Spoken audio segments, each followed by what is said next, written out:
Nous allons maintenant aborder les défauts de l'œil, les maladies de l'œil. Donc en première S, nous abordons deux maladies de type. Nous allons maintenant aborder les maladies de l'œil. Donc deux maladies de l'œil. Nous allons maintenant aborder les maladies de l'œil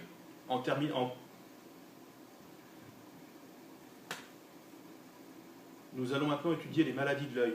En première S, nous étudions deux types de pathologies, la myopie et l'hypermétropie.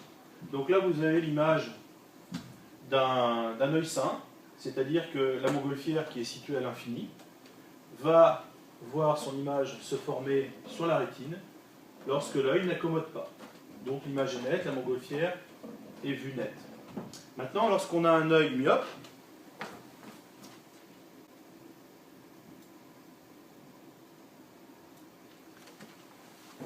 le problème, c'est que son cristallin est trop convergent. C'est-à-dire que les rayons vont être trop déviés et vont se rejoindre avant la rétine. Donc l'image formée sur la rétine n'est pas un point, mais cette zone donc sur la rétine. L'image est floue. Donc pour corriger cette maladie, il faut devant l'œil mettre une lentille qui va justement écarter les rayons de la lumière, de manière à ce que lorsque ces rayons arrivent dans le cristallin,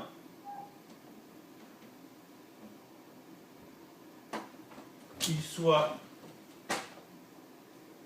réfractés de manière à converger, cette fois-ci, sur la rétine. Donc, c'est le principe des lunettes. Les lunettes sont équipées donc de lentilles, et ces lentilles sont des verres correcteurs dont l'objectif est justement de faire converger les rayons de lumière au niveau de la rétine, ce qui n'est pas le cas sans les lunettes.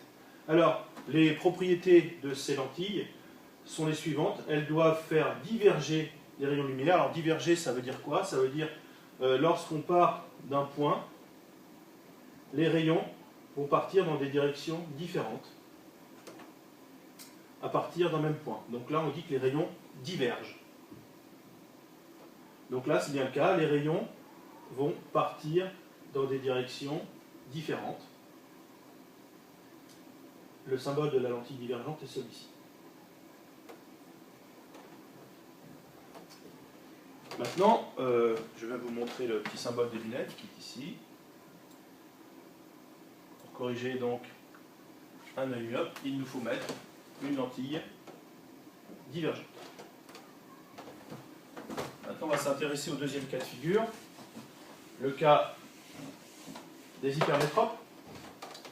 Alors, je dirais que c'est la même chose, mais dans l'autre sens.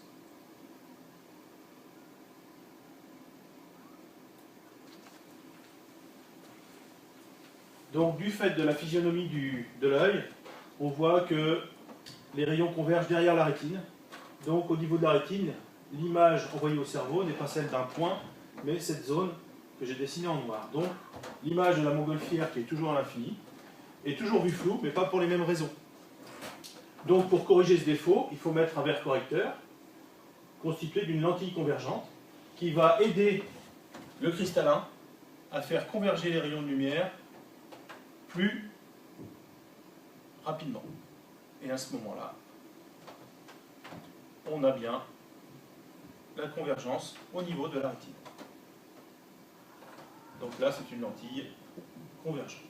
Je vais vous montrer le schéma. Ici.